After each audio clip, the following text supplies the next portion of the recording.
You see, most people believe that faith is something they must maintain for days, weeks, months, or even years before they see results. They exhaust themselves trying to hold on to a feeling, struggling to maintain belief when their physical senses scream the opposite.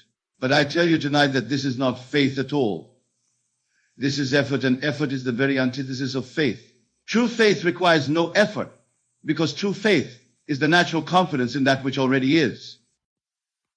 Listen carefully to what I am about to tell you, for in these next few moments, I will reveal to you how 60 seconds of genuine faith, 60 seconds of the feeling of your wish fulfilled, is infinitely more powerful than 60 years of doubt, struggle, and effort. The moment you truly feel yourself to be what you desire to be, that moment you have impressed upon your subconscious mind the pattern of your fulfillment. That impression, once made with feeling, must and will externalize itself in your world of experience. But what is this faith I speak of? It is not belief in something outside of yourself. It is not hope that some external power will grant your desires. Faith, as I use the word, is your awareness of being that which you desire to be. It is the feeling that your wish is already fulfilled, that what you seek is already yours. When you can capture this feeling, when you can live in this assumption for even 1 minute with complete conviction, you have planted the seed that must grow into the harvest of your desire. Now, I know what many of you are thinking. You are thinking of all the times you have tried to believe, all the times you have attempted to feel differently about your circumstances, only to find yourself back where you started. You remember the moments when you almost felt it, when you almost believed, but then doubt crept in and destroyed your confidence. But I ask you to understand this. Those were not failures of faith. They were lessons in preparation for this moment. When you finally understand what faith truly is, faith is not something you work toward. It is something you step into. It is not something you build up over time. It is something you claim in an instant. The woman who has been trying for years to conceive steps into the feeling of motherhood for 1 minute and feels the joy of holding her child. In that minute of genuine feeling, she impresses upon her subconscious mind the fact of her motherhood, and that impression will externalize as the child she desires. The man struggling with financial lack stops fighting his circumstances and for 1 minute feels the natural ease of abundance. In that minute, he becomes wealthy in consciousness, and that consciousness must and will produce wealth in his experience. You must understand that your subconscious mind does not reason. It does not argue with what you impress upon it. It simply accepts as true whatever you give to it with feeling, and then proceeds to make that assumption a fact in your world. This is why 1 minute of the feeling of fulfillment is worth more than a lifetime of struggle. In that minute, you change the fundamental assumption of your being, and your outer world has no choice but to conform to this new inner conviction. But how do you achieve this feeling? How do you step into the assumption of being what you desire to be? The answer lies in understanding that imagination is the creative power of God in man. Your imagination is not some faculty for daydreaming or fantasy. It is the very mechanism through which you create your reality. When you imagine yourself to be something, when you feel yourself to be something, you are actually becoming that something in the only realm that matters, the realm of consciousness. Tonight, I want you to understand that there is no difference between what you are in imagination and what you are in fact. The difference exists only in time. Imagination is fact in the making. When you imagine yourself healthy, you are healthy in consciousness, and health in consciousness must become health in experience. When you imagine yourself successful, you are successful in consciousness, and success in consciousness must become success in experience. The time between the imaginal act and its physical manifestation is simply the interval required for your assumption to harden into fact. This is why I say that 1 minute of faith can change everything. In 1 minute, you can completely alter your fundamental assumption about yourself and your life. In 1 minute, you can move from the consciousness of lack to the consciousness of abundance, from the consciousness of sickness to the consciousness of health, from the consciousness of failure to the consciousness of success. And once you have made this move in consciousness, once you have truly felt yourself to be what you desire to be, the outer world must conform to this inner change. But let me be very clear about what I mean by faith. I do not mean positive thinking, though faith may appear positive to the observer. I do not mean visualization, though faith may involve the use of imagery. I do not mean affirmation, though faith may express itself in words. Faith is the feeling of being what you want to be. It is the inner conviction that what you desire already exists for you. It is the natural confidence that comes from knowing rather than hoping. When you have faith, you do not think about your desire, you think from it. You do not imagine having what you want. You imagine being who you want to be. You do not hope that your wish will be fulfilled. You feel that it already is fulfilled. This shift from thinking about to thinking from imagining having to imagining being, from hoping to knowing, is the difference between mere wishful thinking and the creative power of faith. Consider the woman who desires love in her life. If she spends her time thinking about love, imagining meeting someone, hoping that romance will come, she remains in the consciousness of one who lacks love. But if she spends 1 minute feeling herself to be loved, feeling herself to be cherished and adored, feeling the warmth and joy of being in a loving relationship, she moves into the consciousness of one who is loved. And from this consciousness, love must appear in her experience because consciousness is the only reality. Or consider the man who desires success in his career. If he spends his time worrying about his future, hoping for opportunities, trying to figure out how success will come, he remains in the consciousness of one who struggles.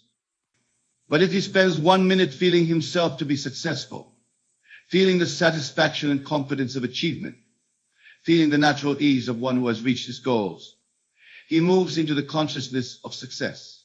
And from this consciousness, success must manifest, because what you are in consciousness, you must become in experience. This is the great secret that most never discover. You do not need to know how your desire will be fulfilled. You do not need to understand the process by which your assumption will become fact. You need only to assume the feeling of your wish fulfilled and persist in that assumption until it hardens into fact. The how is the responsibility of your subconscious mind, which contains infinite wisdom and knows exactly how to bring about whatever you have impressed upon it with feeling. But here's where most people fail. They assume the feeling of their wish fulfilled for a moment, then immediately begin to reason about it. They ask themselves, how will this happen? Where will it come from? What if it doesn't work? The moment they begin to reason from their present circumstances, rather than from their desired state, they have broken the spell of faith and returned to the consciousness they are trying to change. Faith requires that you persist in your assumption regardless of what your senses report. Faith requires that you remain loyal to your unseen reality, even when your seen reality seems to contradict it. Faith requires that you continue to feel yourself to be what you desire to be, even when everything around you suggests otherwise. This is not self-deception. This is the creative process itself. You see, what you call your present circumstances are nothing more than the externalization of your past assumptions. What you see around you today is the outpicturing of what you believed about yourself and your life in the past. If you judge by appearances, if you let your present circumstances determine your faith, you will never change anything, because you will continue to create more of the same. But when you understand that circumstances are effects, not causes, you are free to choose new causes through new assumptions. When you realize that your outer world is simply reflecting your inner world, you know that to change the outer, you must first change the inner. And changing the inner requires nothing more than assuming the feeling of being what you want to be and persisting in that assumption until it becomes natural to you. This is why 1 minute of genuine faith is so powerful. In that minute, you step out of the old assumption and into the new. In that minute, you stop being who you were and become who you want to be. In that minute, you plant the seed that must grow into the harvest of your desire. It matters not how long you have been in your present state, how many years you have struggled, how impossible your desire may seem. 1 minute of the feeling of fulfillment can change everything. I have seen this principle work countless times in countless lives. I have seen the barren woman conceive after feeling herself to be a mother for just moments. I have seen the unemployed man find work after assuming the feeling of employment. I have seen the sick healed, the poor made rich, the lonely find love, all through the simple act of assuming the feeling of their wish fulfilled and persisting in that assumption. But you must understand that this is not magic. This is law. This is the law by which all things are created, by which all changes are made, by which all desires are fulfilled. You are not asking for special favors from the universe when you practice this law. You are simply cooperating with the creative principle that is always operating in your life, whether you are conscious of it or not. Every moment of every day, you are creating your future through your assumptions about yourself and your life. Most people create unconsciously, assuming whatever feels natural based on their past experiences and present circumstances. But you have the power to create consciously by deliberately choosing what you assume about yourself and your life. When you assume something new about yourself, when you dare to feel yourself to be what you desire to be, that assumption begins immediately to attract to itself everything necessary for its fulfillment. Your subconscious mind, which is one with the universal creative power, begins to rearrange circumstances, to attract opportunities, to influence people and events in ways that will make your assumption a fact in your experience. But you must give your subconscious mind a clear impression. You must assume your desire with feeling, for feeling is the secret of successful assumption. An assumption without feeling is like a seed without water. It cannot grow into manifestation. But an assumption made with genuine feeling, even if held for only 1 minute, impresses itself so deeply upon your subconscious mind that it must externalize in your world. Now let me address the question that I know is in many of your minds. How do I develop this feeling? How do I assume something that my senses tell me is not true? The answer is through the use of your imagination, but imagination disciplined and directed toward a specific end. Begin by selecting a scene that would naturally occur if your desire were fulfilled. If you desire wealth, imagine yourself doing something that you would naturally do if you were wealthy. If you desire love, imagine yourself in a scene that you are loved. If you desire health, imagine yourself doing something that you would do if you were perfectly healthy. The scene should be simple, natural, and imply the fulfillment of your desire. Then, in the quiet of your own mind, enter that scene, see it, feel it, make it as real as possible. But most importantly, feel yourself to be the person who would naturally be in such a scene. Feel the confidence, the joy, the satisfaction, the naturalness of being who you want to be. Continue in this scene until you feel the reality of it. Until for that moment you are convinced that what you are imagining is true. This is faith, not the belief that something will happen, but the feeling that something is happening. Not the hope that you will receive what you desire, but the conviction that you already have what you desire. Not the wish that you will become what you want to be, but the assumption that you already are what you want to be. And here is the beautiful truth that I want you to understand. The moment you feel yourself to be what you desire to be, you are that in the only realm that matters, the realm of consciousness. And what you are in consciousness, you must become in experience. For consciousness is the only reality and everything else is but its shadow. This is why time is irrelevant when it comes to faith. Whether you maintain this feeling for 1 minute or 1 hour makes no difference in terms of the impression made upon your subconscious mind.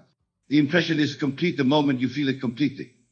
What matters is the depth and conviction of your feeling, not the duration of it. Many people make the mistake of trying to maintain their desired feeling constantly, struggling to hold on to it throughout the day. But this very struggle indicates a lack of faith. For when you truly impress something upon your subconscious mind, you can let it go, knowing that it will externalize in its own time and way.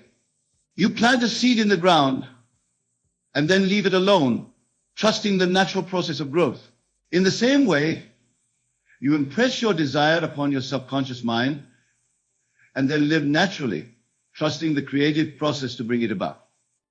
But what about the appearance of delay? What about the fact that manifestation doesn't always occur immediately? Understand that your subconscious mind operates in its own time, which is not necessarily clock time. The subconscious mind must first prepare the path, must arrange circumstances, must influence people, and events to create the perfect conditions for your desire to manifest. This preparation may take time in the outer world, but it begins the moment you make your impression with feeling. Think of it this way: when you plant a seed in the ground, you do not see immediate results. But beneath the surface, invisible to your eyes, the seed is already responding to the water and nutrients in the soil. It is already beginning the process of growth that will eventually result in the plant you desire. In the same way, when you impress your desire upon your subconscious mind with feeling, invisible forces immediately begin working to bring about its manifestation, even though you may not see evidence of this for some time. This is why persistence is so important, but persistence of the right kind. You do not persist in struggling to maintain your desired feeling. You persist in returning to that feeling when that feeling remembers to do so. You persist in living from your assumption rather than from your present circumstances. You persist in thinking of yourself as the person you want to be rather than as the person you appear to be.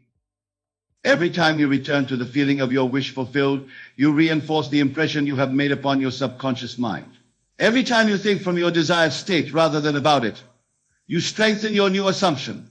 Every time you act as if your desire is already fulfilled, you build the consciousness from which it must manifest. But let me emphasize again that this is not a matter of pretending or putting on an act.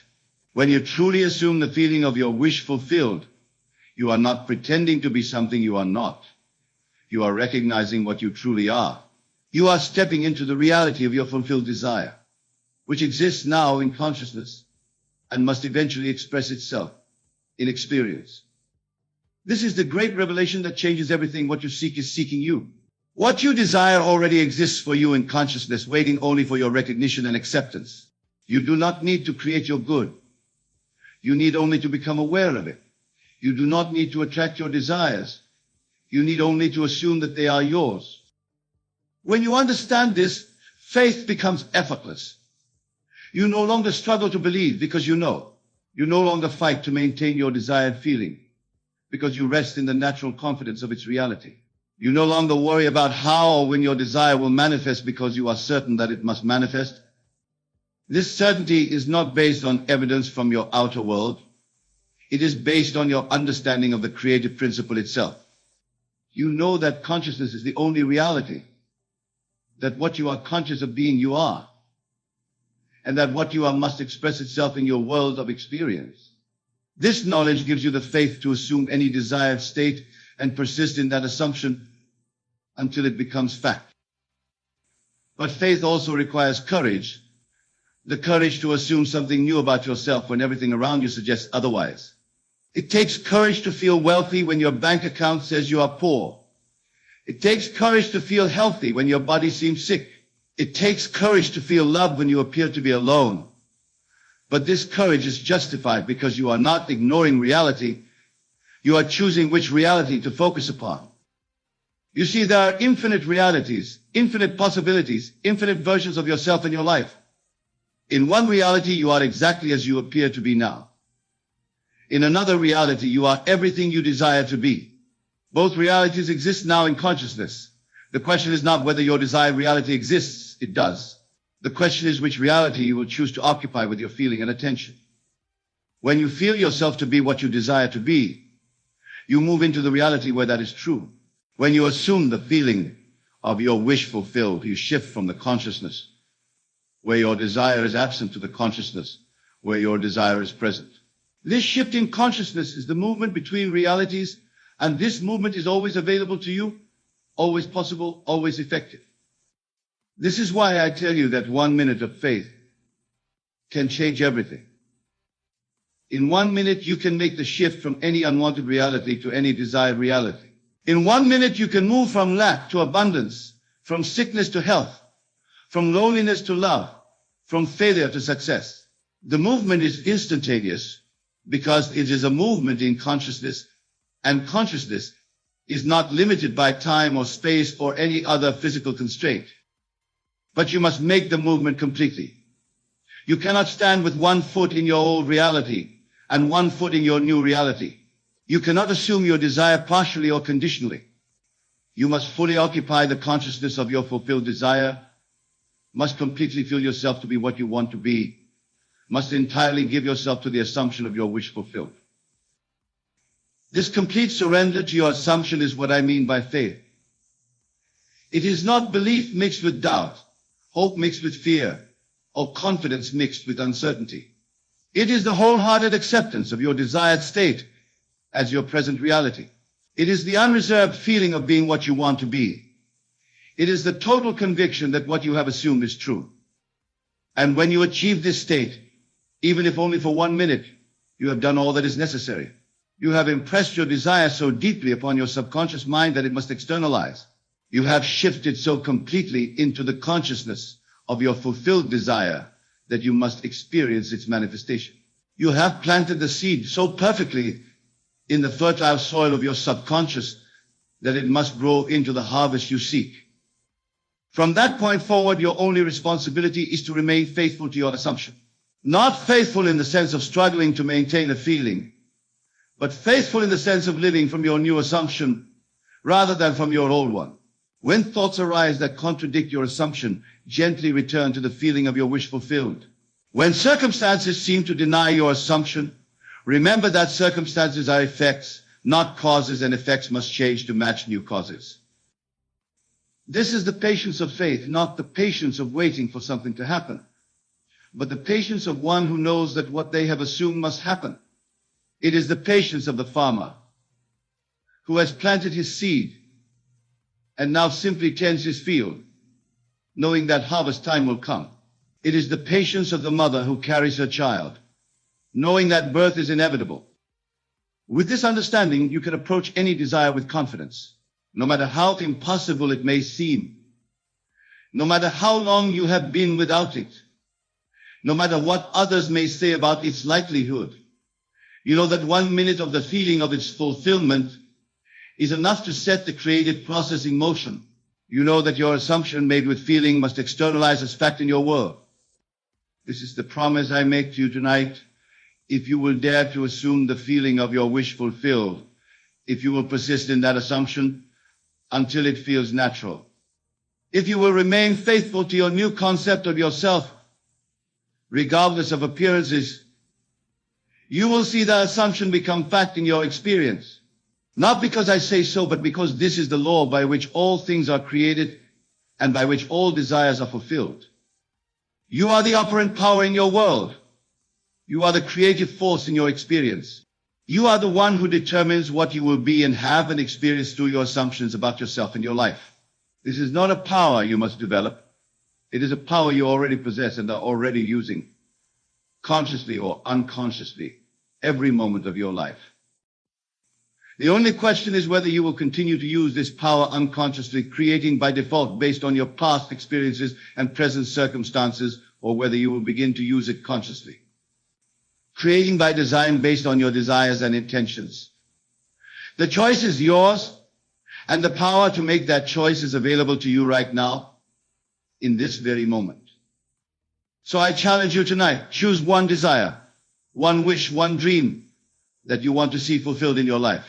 Now, for the next minute, assume the feeling of that wish fulfilled.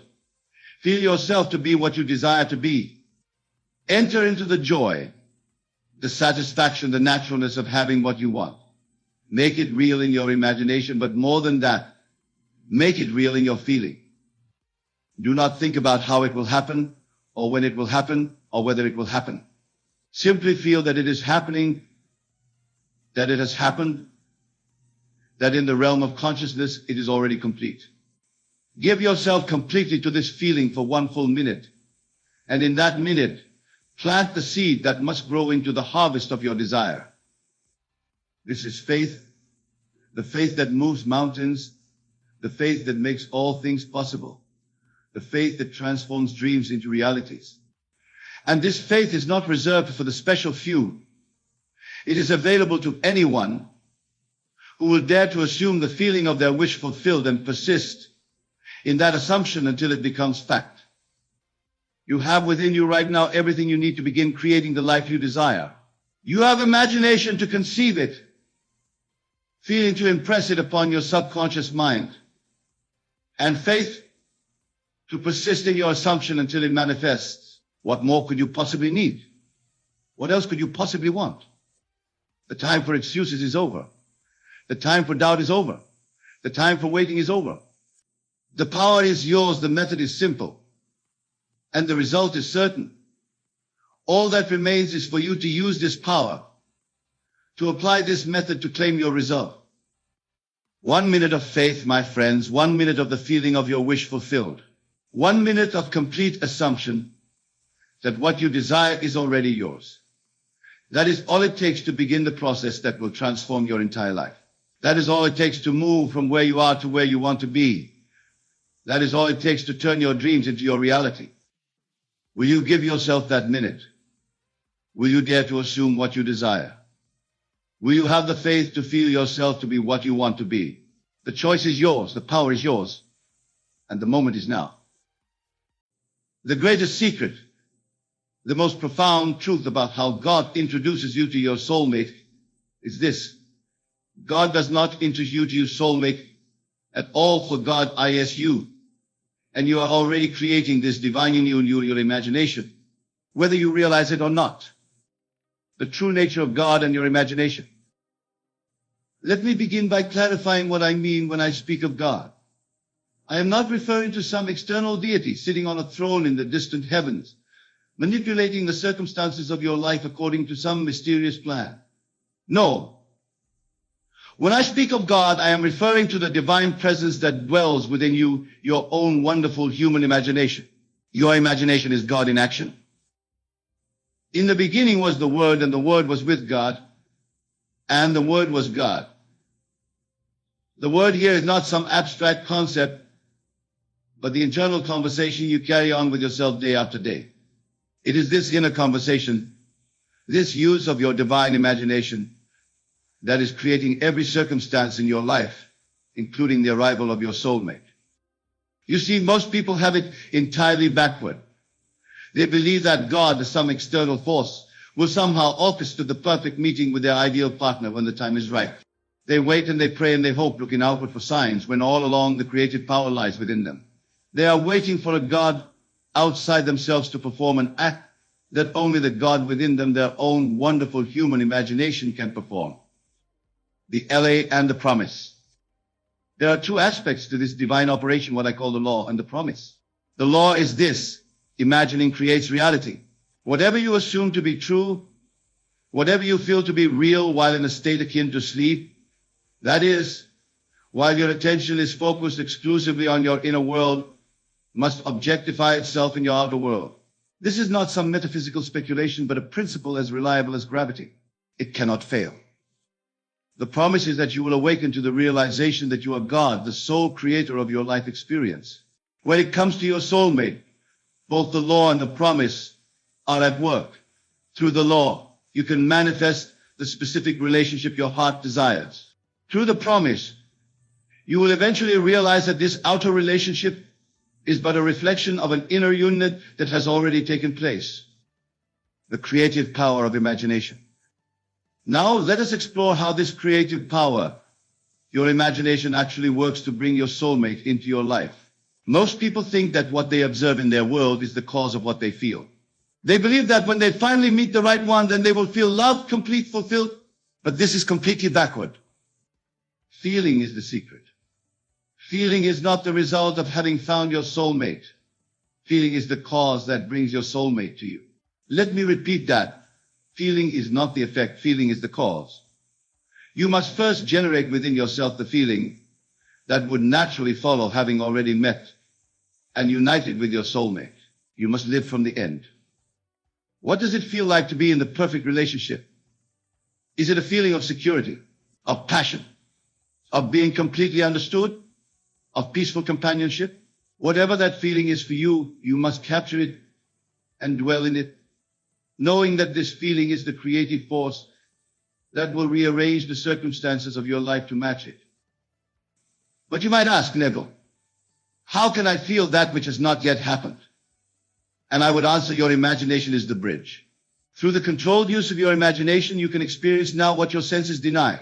This is the true meaning of faith, the substance of things hoped for, the evidence of things not seen, living from the end. Here is the practical application of what I am telling you tonight as you lie in your bed. Quiet your mind and body until you reach that drowsy, sleepy state just before sleep claims you. In this state, construct a scene that implies you have already found and united with your soulmate.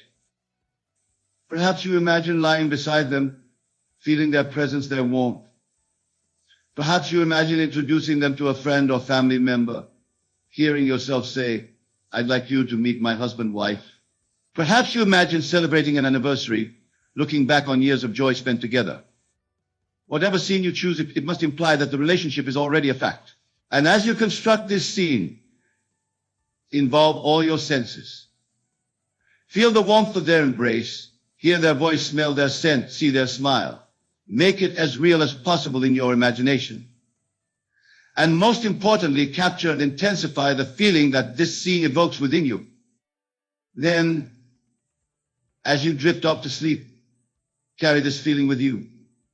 Let it be the last thing in your consciousness as sleep claims you. For it is this feeling impressed upon your subconscious mind that will work night and day to bring about its physical equivalent in your world, the Sabbath. And once you have performed this imaginative act, you must enter what the Bible calls the Sabbath. The Sabbath is not a day of the week, but a state of consciousness. It is a state of complete rest, where you cease from all effort, knowing that what you have imagined must come to pass. To enter the Sabbath means to live as though your desire has already been fulfilled. You don't continue to ask or beg or plead for your soulmate to appear, for that would imply they are absent. Instead, you give thanks for their presence in your life, even though your senses may not yet confirm it. This is perhaps the most difficult part for most people. They perform the imaginative act, and then they look to the world for confirmation. When they don't see immediate results, they become anxious, doubtful, and begin the whole process again, never allowing the seed they have planted to grow to full manifestation. But I tell you this, God's promises are yes and amen. What you have conceived in your imagination, with feeling, must objectify itself in your world. It is law, but you must give it time to unfold according to its own pattern, its own rhythm. You must remain faithful to your imaginative act, persisting in the assumption that what you have imagined is already done. Your inner conversations. Now, let me speak about something that many of you may not have considered: your inner conversations. Throughout the day, you are constantly talking to yourself, carrying on internal dialogues. These inner conversations are powerful creative forces. When it comes to your soulmate, what is the nature of your inner conversation? You tell yourself, "I'll never find the right person." Do you rehearse past disappointments and project them into your future? Do you constantly question why you are still alone? If so, you are using your creative power, the God within you, to perpetuate the very state you wish to escape. Instead, revise your inner conversation to align with your desire. Speak to yourself as though your soulmate is already part of your life. Let your inner voice say, "I am so grateful for the love we share," or "how wonderful it is to be so perfectly matched." Make these new thought patterns a habit, and you will be amazed at how quickly your external reality begins to shift. Remember, your consciousness is the only reality. The world you experience is simply consciousness objectified. Change your consciousness through your controlled imagination and revised inner conversations, and you change your world. The bridge of incidents. Now, when you have properly impressed your subconscious mind with the feeling of your wish fulfilled, a bridge of incidents will form to lead you to the physical realization of your desire. This bridge of incidents is a series of apparently causally connected events that lead to the manifestation of your desire. You need not be concerned with how this bridge will form. That is not your responsibility.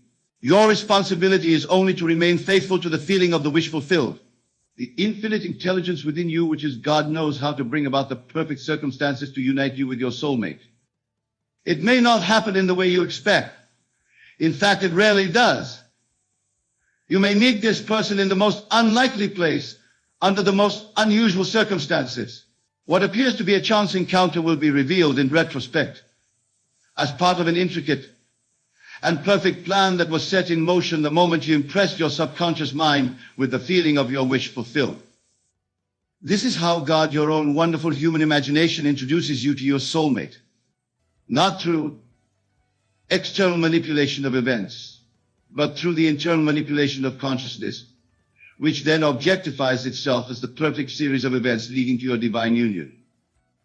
Recognizing your soulmate. Many wonder how they will recognize their soulmate when they appear. They fear they might miss the divine appointment or mistake someone else for their true match. But I tell you this, when you have properly used your imagination to impress the feeling of the wish fulfilled upon your subconscious mind, recognition will be automatic and mutual.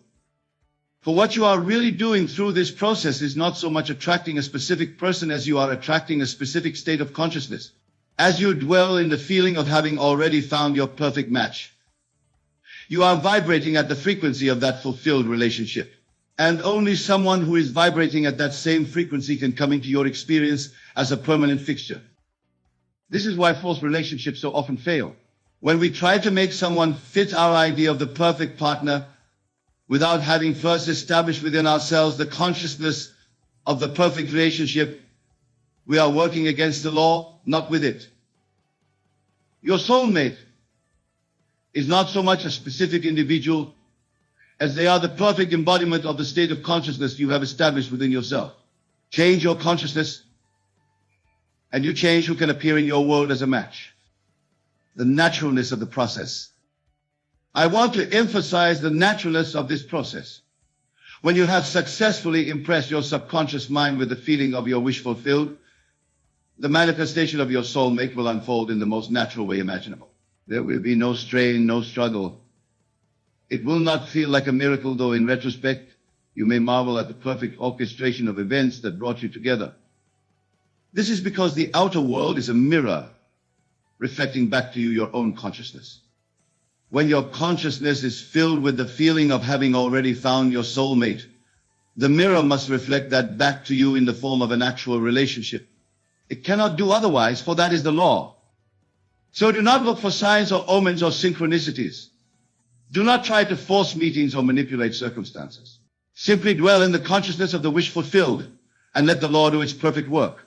The signs and synchronicities will come of their own accord as confirmation, not as causes of the manifestation that is already underway. The importance of self-love. Now, there is an aspect of this process that is often overlooked but is absolutely crucial: self-love. For the state of consciousness that manifests your soulmate must include a deep and abiding love for yourself. Without this foundation, no lasting union is possible. Many seek a soulmate to fill a void within themselves, to complete what they perceive as lacking. But I tell you, from the state of lack, you can only create more lack. It is only from the state of wholeness that you can create a whole and fulfilling relationship. So before you enter into the imagination session I described earlier, first establish within yourself a feeling of self-completeness. Recognize that the God within you, your own wonderful human imagination, is the source of all love, all fulfillment. You are not seeking someone to complete you. You are seeking someone with whom to share your completeness. This shift in consciousness is subtle but profound. It changes the entire vibration of your being and attracts a completely different quality of relationship than the one sought from a place of lack or need. Revision of the past. For some of you, past relationships have left scars that make it difficult to imagine and feel the reality of a fulfilling soulmate connection. If this is the case, you must use the principle of revision to heal these wounds. Revision is the art of mentally rewriting past events to align with your desires. Before you can effectively impress upon your subconscious mind the feeling of a perfect soulmate relationship, you may need to revise the memories that contradict this new assumption. Each night before you enter into your imagination session focused on your soulmate, take a few moments to revise any painful relationship memories. Reimagine them as you wish they had happened. Feel the relief, the joy, the closure that comes with this revised version. Do this consistently, and you will find that the emotional charge of these memories begins to fade, making room for your new assumptions about love and partnership to take root. The divine timing. Many of you may be wondering about timing. When will my soulmate appear? Is a question I hear often. But I must tell you that time is a concept that exists only in the world of effects. not in the world of causes. In the realm of imagination, which is the causal realm, there is no time. There is only the state of consciousness that you occupy. The appearance of your soulmate in your physical reality is subject to what the Bible calls the fullness of time.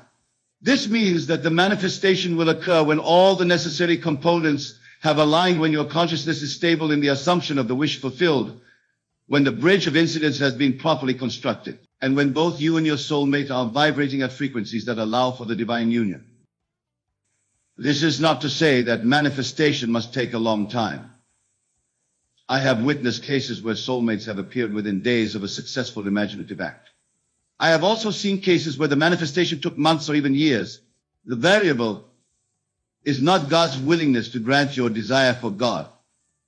Your own wonderful human imagination has already granted it the moment you assume the feeling of the wish fulfilled. The variable is your ability to maintain that assumption consistently, without contradiction, until it hardens into fact. Testing the LRO. Well, I encourage you to test this law for yourself. Do not take my word for it. The Bible says, taste and see that the Lord is good. Experience for yourself the creative power of your own imagination. Tonight, as you lie in bed, construct the scene that implies you have already found and united with your soulmate. Feel the reality of it. Fall asleep in that feeling. Do this for 30 consecutive nights, without wavering, without looking for results, simply as an experiment in consciousness. At the end of those 30 days, you will have planted a seed in the fertile soil of your subconscious mind that must, by law, grow into the manifestation of your desire. And as you go through your days, revise your inner conversations to align with this new assumption. Speak to yourself as though your soulmate is already part of your life. Then release all anxiety about when or how they will appear. Enter the Sabbath, that state of complete rest, in the knowledge that what you have in mind must come to pass. Live as though your desire is already fulfilled.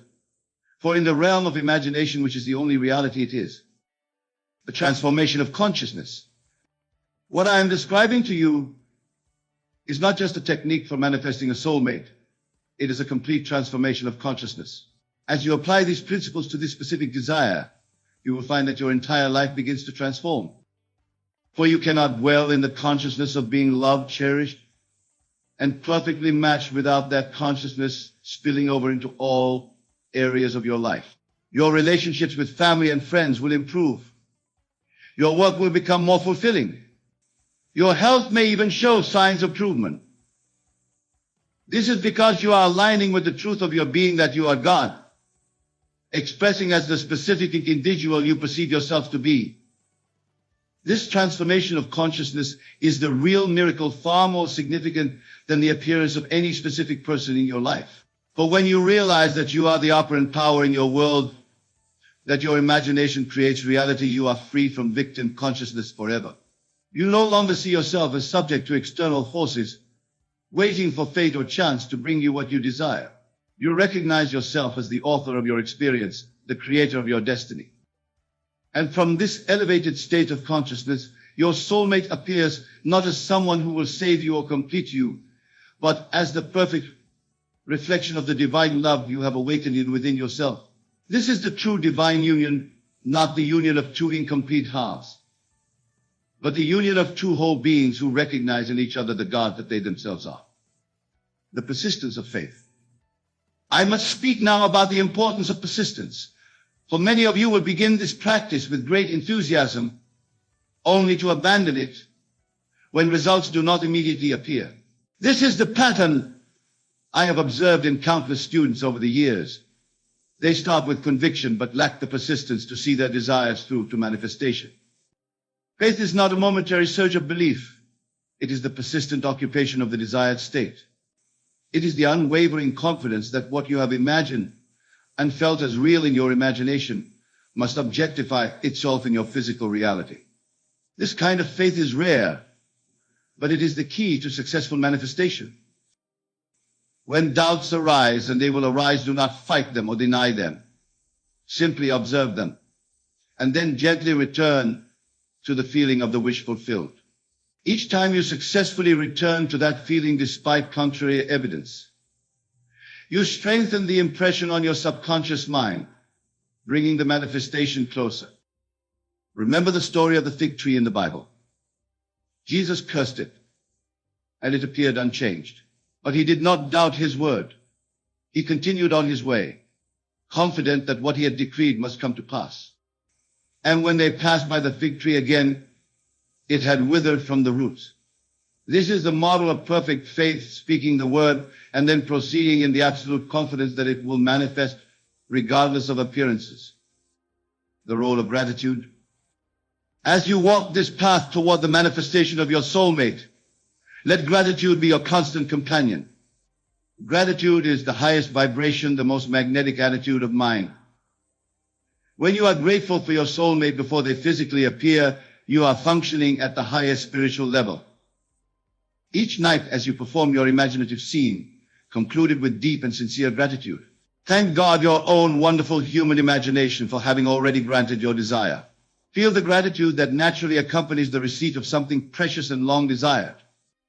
This attitude of gratitude accelerates manifestation because it affirms that what you have imagined is already yours. It closes the gap between your desire and its fulfillment, bringing them together in the eternal now. The signs following. Although I have cautioned you against looking for signs, it is natural that as your manifestation approaches physical realization, certain signs will begin to appear.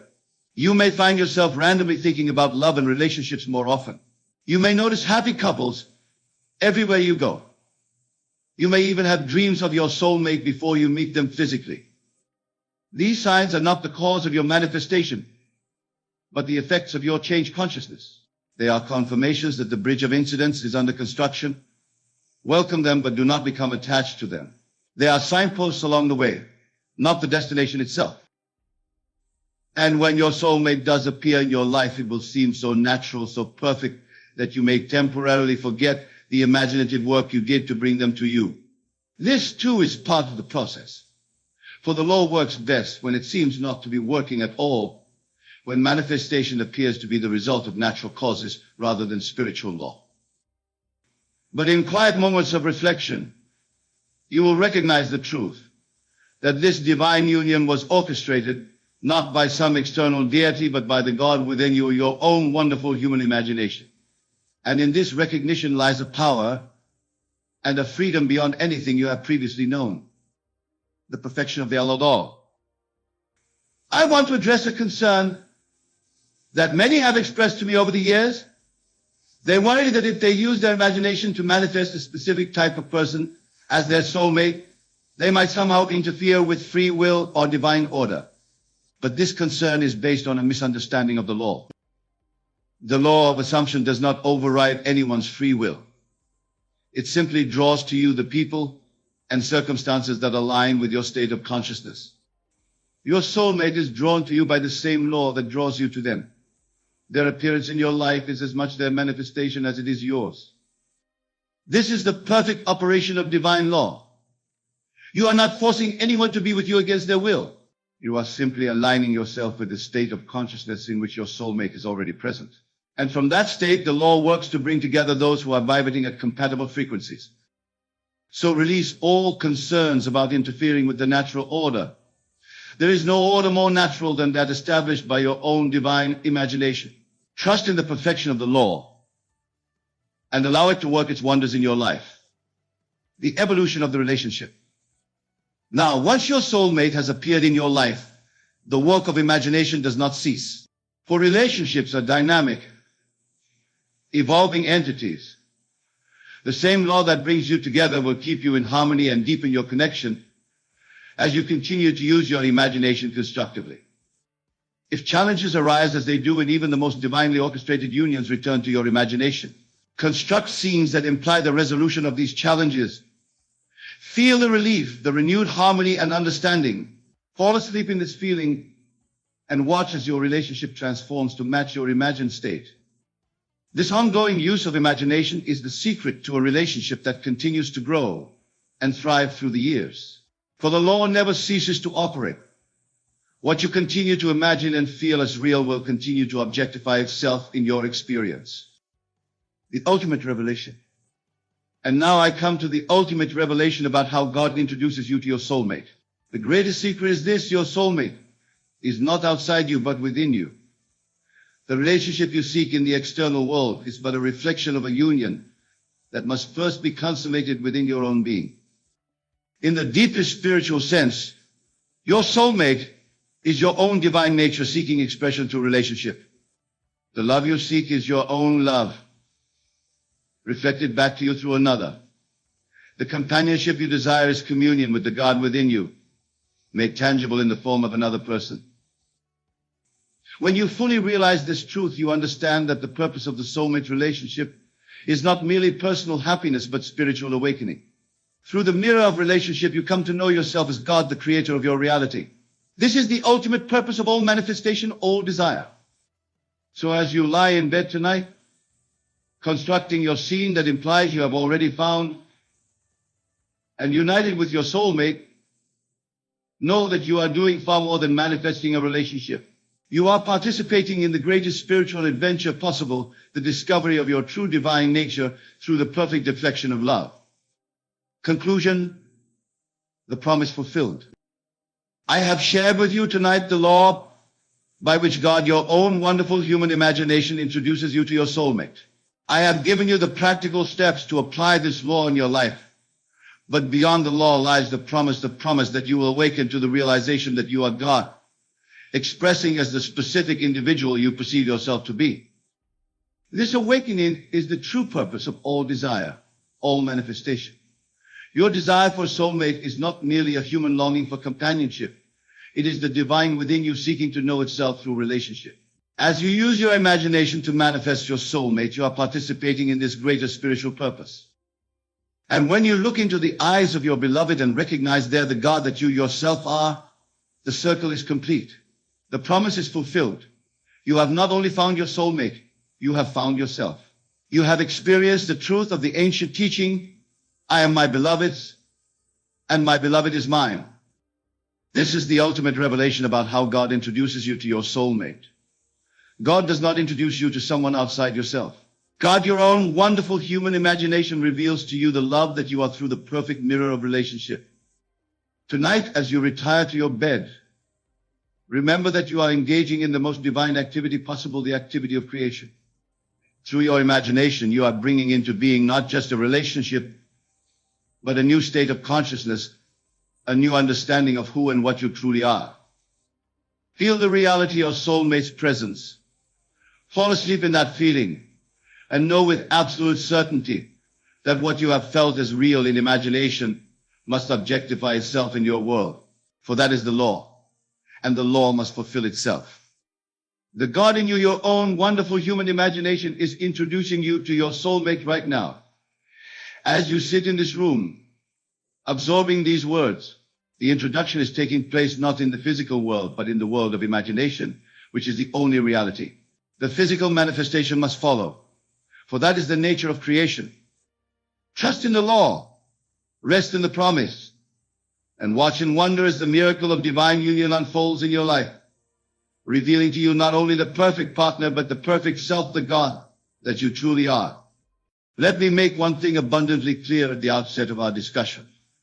When I speak of God ordering your steps, I am not referring to some external deity who manipulates your life like pieces on a chessboard. No. I am speaking of the God who is your own wonderful human imagination, the God who is the very consciousness that dwells within you. For consciousness is the one and only reality, and your consciousness is God in action. Tonight I wish to share with you how God, your own wonderful human imagination, orders your steps every single day. For once you truly comprehend this principle, you will never again feel lost, abandoned, or at the mercy of chance. You will know with absolute certainty that every event, every encounter, every circumstance in your life is divinely orchestrated by the God within you. Let us begin with a fundamental truth. The world that you perceive is nothing more than a mirror reflecting the contents of your consciousness. As within, so without. Your inner assumptions, beliefs, and feelings are continually being projected outward and solidified into what you call your reality. This is how God orders your steps through the power of your assumptions. Consider for a moment what you assume to be true about yourself, about others, about the world at large. These assumptions, these fixed beliefs, are not mere thoughts. They are creative forces that shape and mold the substance of your experience. When you assume that life is difficult, that people cannot be trusted, that success is beyond your reach, you are, in that moment, ordering your steps toward experiences that will confirm these assumptions. Conversely, when you assume the best, when you dwell in the certainty that you are guided, protected, and divinely supported, you are ordering your steps toward manifestations of these higher truths. This is the law, and the law is God in action. But how, you might ask, does this process unfold in the practical reality of your day-to-day life? Let me illustrate with a simple example. Imagine that you awaken in the morning with a feeling of joy and anticipation. You dwell in the assumption that this day will bring wonderful opportunities and delightful encounters. As you move through your day, you find yourself naturally drawn to certain locations, certain people, certain activities. Perhaps you decide on a whim to take a different route to work, or to visit a cafe you've never been to before. In that cafe, you meet someone who introduces you to an idea or opportunity that perfectly aligns with a desire you've been nurturing in your heart. Was this chance? Was it coincidence? No, my dear friend. It was God ordering your steps. The assumption of joy and opportunity that you embodied in the morning was the divine directive that orchestrated each moment of your day, leading you unerringly to the fulfillment of that assumption. Now let us delve deeper into the mechanism by which God orders your steps. Everything begins with a state of consciousness. A state is a mood, an attitude, a feeling about yourself or life. At any given moment, you are dwelling in a particular state, and from that state, certain behaviors, thoughts, and actions naturally flow. If you are in a state of anxiety, you will think anxious thoughts, notice potential threats in your environment, and take actions designed to protect yourself from perceived danger.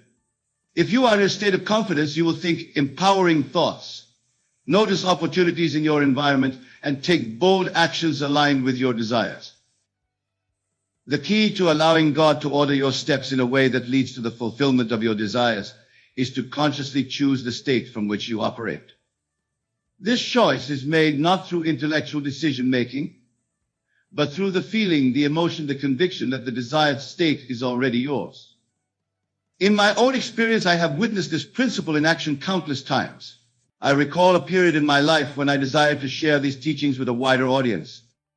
Instead of striving and struggling to make this happen through external means, I simply assumed the feeling of already being a successful teacher and author, reaching thousands with this message of truth. From that state of fulfilled desire, I found myself naturally taking certain steps, making certain decisions, speaking certain words, all of which led, with what appeared to be miraculous precision, to opportunities that allowed this desire to materialize in my world. But there was no miracle involved, only the perfect, immutable law of consciousness. This law operates with mathematical precision. Just as 2 must equal 4, so must your assumptions, persisted in, crystallize into objective facts in your world. This is how God orders your steps, not through capricious intervention or arbitrary favor, but through the flawless operation of law. But I hear your objection, Neville. If God is ordering my steps, and God is my own wonderful human imagination, why do I experience unwanted events? Why do I encounter obstacles and difficulties? Surely I am not consciously imagining these challenges.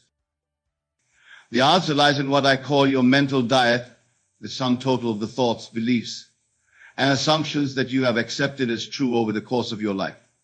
Many of these were implanted in your consciousness during childhood by well-meaning parents, teachers, and authority figures, and figures also were operating from limited understanding. Others were formed through your interpretation of past experiences. These beliefs and assumptions operate below the threshold of your conscious awareness, silently directing your steps toward experiences that confirm them.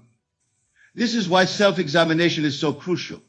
You must become aware of the contents of your consciousness if you would take control of the direction of your life. I tell you now, with absolute conviction, that there is no force outside of your own consciousness that can dictate the course of your life. There is no fate, no luck, no chance that can override the creative power of your assumptions.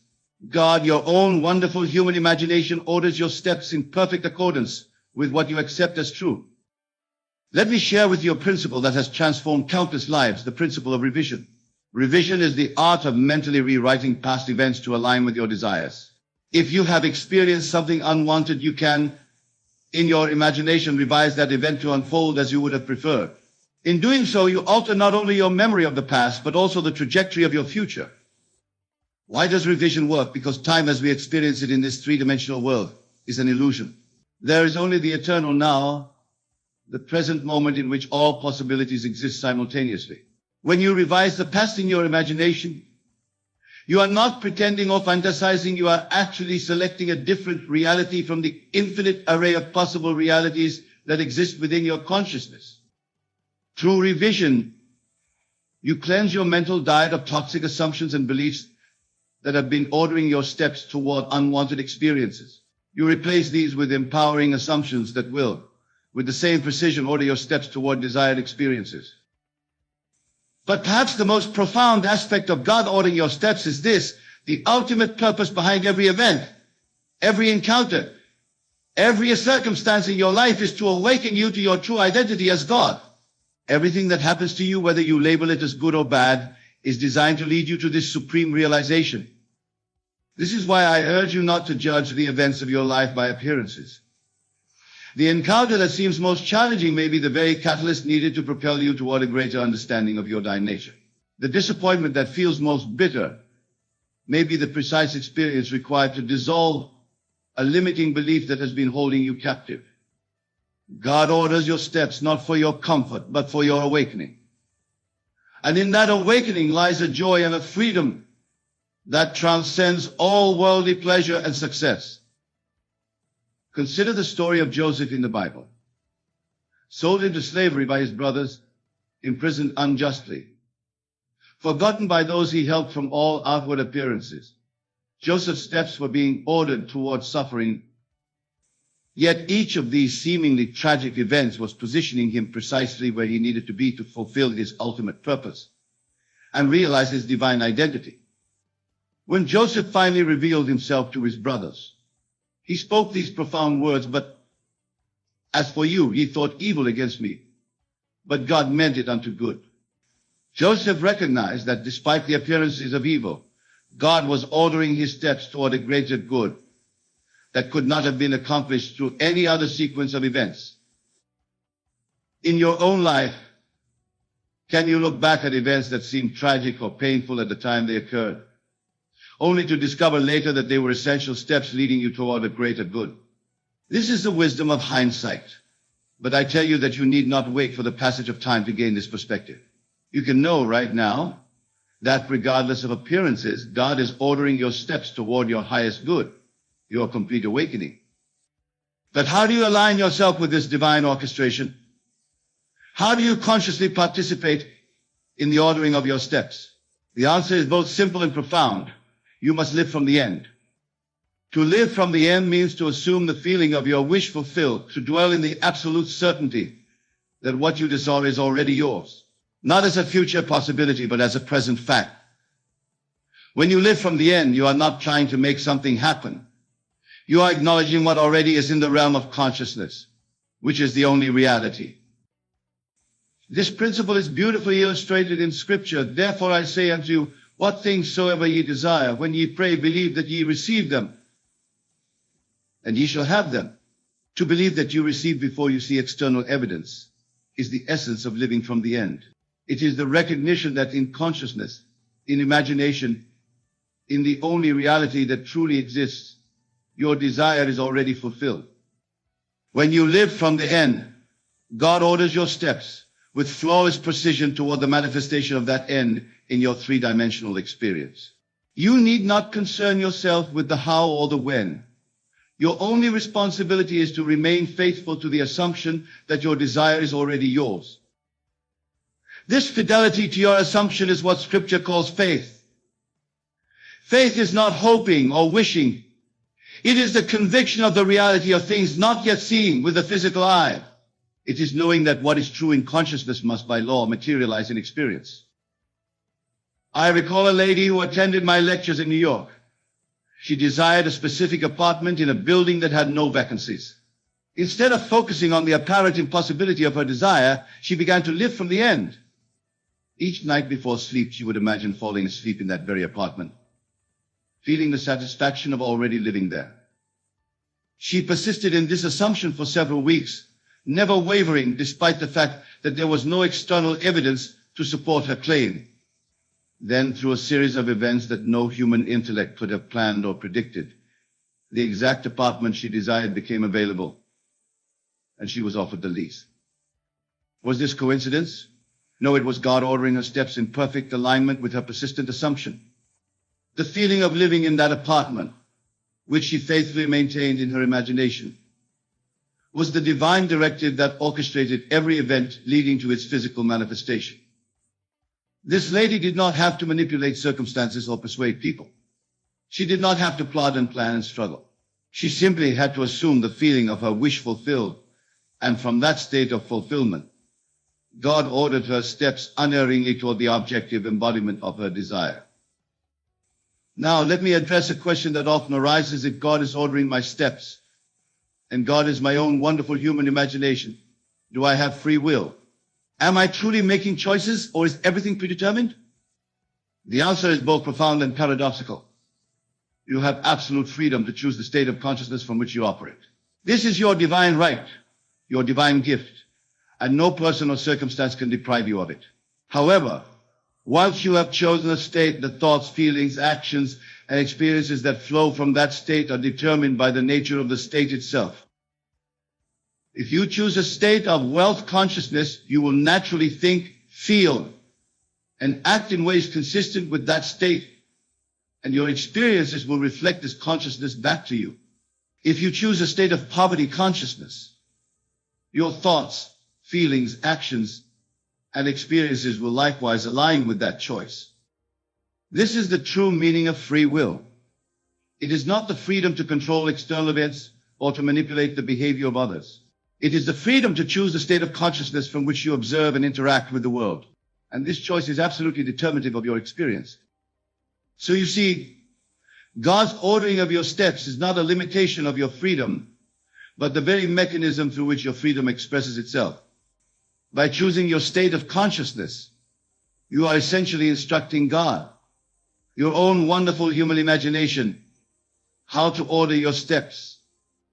And this brings us to a vital point.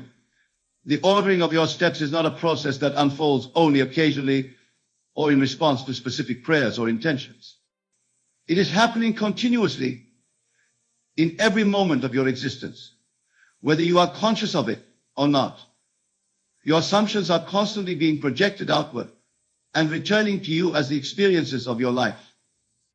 This is why I emphasize the importance of mindfulness, of being attentive to the contents of your consciousness. What are you assuming right now? What state are you dwelling in? The answer to these questions will reveal the direction in which your steps are being ordered. If you find yourself in a state that does not align with your desires, remember that you have the freedom to choose again. You are never locked into any state of consciousness.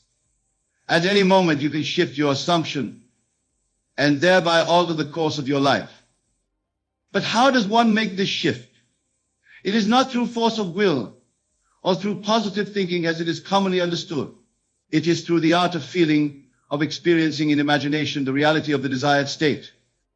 To shift from a state of lack to a state of abundance, you must feel the relief, the security, the freedom that abundance would bring. To shift from a state of loneliness to a state of loving relationship, you must feel the joy, the companionship, the intimacy that such a relationship would provide. The feeling is the secret. The feeling is the prayer. The feeling is the directive that orders your steps toward the manifestation of your desire. And here, my dear friends, we touch upon a mystery so profound that it has eluded the greatest minds throughout human history. The mystery is this: the feeling of the wish fulfilled, persisted in, will order your steps, not only toward the manifestation of that wish, but the transformation of your very being.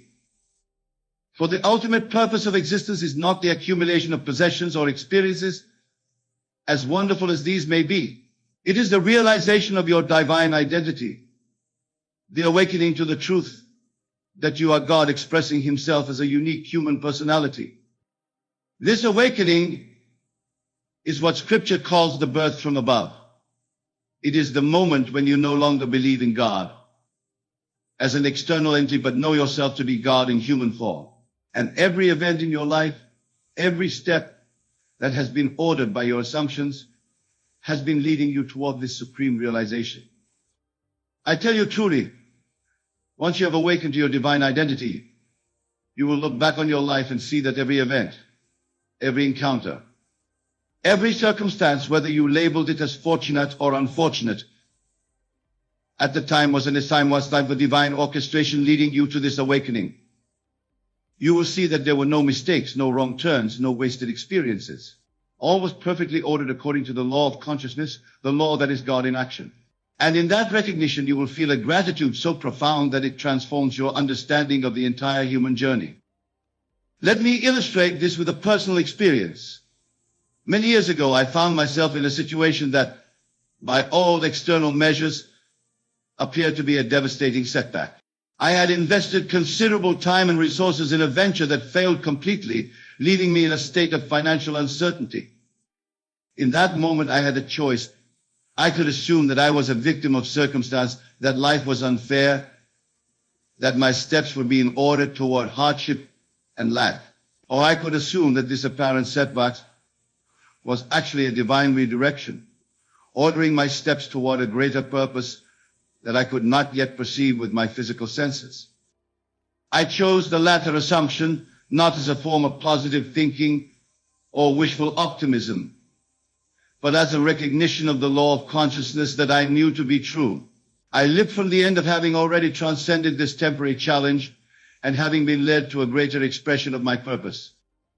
Within weeks, through a series of events that no human intellect could have orchestrated, I was introduced to opportunities that not only resolved the financial situation, but opened doors to share these teachings with audiences I would never have reached had the original venture succeeded. Looking back, I can see with perfect clarity that what appeared to be a setback was, in fact, God ordering my steps with flawless precision toward the fulfillment of my true purpose. And this is true not only in my experience, but in yours as well. Every experience you have ever had, every step you have ever taken, has been perfectly ordered to lead you to this moment, to this understanding, to this opportunity to awaken to your divine identity, and to consciously participate in the ordering of your steps. So how, in practical terms, do you align yourself with this divine orchestration? How do you consciously participate in God's ordering of your steps? Let me offer you specific guidance. First, clarify your desire. What is it that you truly want to experience? Not what you think is possible based on your current circumstances, but what would you choose if you knew that all things were possible to the God within you? Once you have clarified your desire, construct a scene that would imply its fulfillment. This scene should be simple, concise, and imply that your desire is already a reality. Perhaps it is a conversation with a friend in which you share the good news of your desire's fulfillment. Perhaps it is simply the feeling of relief and satisfaction that would accompany the realization of your wish. With your scene constructed, enter into a state of relaxation. This is crucial, for the subconscious mind, which is the creative power of God within you, is most receptive when the conscious mind is temporarily suspended. Just before sleep is an ideal time for this practice, as the transition from wakefulness to sleep naturally bypasses the analytical, critical faculties of the conscious mind. In this relaxed state, enact your scene in imagination. See it clearly, hear the sounds that would accompany it, feel the emotions that would arise from the fulfillment of your desire. Make the scene as vivid and as real as possible, involving all your senses. Most importantly, feel the reality of what you are imagining. The feeling is the secret. The feeling is the prayer. The feeling is the directive that orders your steps toward the manifestation of your desire. Repeat this practice nightly, or whenever you find yourself in a quiet, receptive state. Do not be concerned with how or when your desire will materialize. Your responsibility is not to figure out the process, but to remain faithful to the feeling of the wish fulfilled. As you go about your daily activities, maintain the assumption that your desire is already a reality in consciousness, which is the only reality. This does not mean denying the evidence of your senses or pretending that conditions are other than they appear to be. It means knowing that appearances are merely shadows, reflections of past assumptions, and that the newly established assumption will, in due course, replace these shadows with the substance of your desire. Throughout your day, whenever doubts or contradictory evidences present themselves, quietly return to the feeling of your wish fulfilled. Do not fight against negative thoughts or feelings. Simply withdraw your attention from them and redirect it to the assumption of fulfillment. This practice persisted in will order your steps with divine precision toward the manifestation of your desire. You need not concern yourself with the specific actions you should take or the decisions you should make. From the state of fulfilled desire, you will naturally think the thoughts, feel the feelings, and take the actions that lead to its externalization. But remember, the greatest desire, the ultimate purpose toward which all your steps are being ordered, is the realization of your divine identity. Every lesser desire, when fulfilled, is designed to lead you toward this supreme realization. So as you practice this art of conscious assumption, do so not only for the fulfillment of specific desires, but for the awakening to your true self. Assume the feeling, I am God, expressing as this unique human personality. Live from that assumption and watch as your steps are ordered toward experiences that confirm and deepen this truth. In the final analysis, God's ordering of your steps is not about controlling external events or accumulating possessions and experiences, as delightful as these may be. It is about awakening you to who you truly are and have always been, God Himself individualized as you. Every event in your life, every step you have taken, has been leading you toward this supreme realization.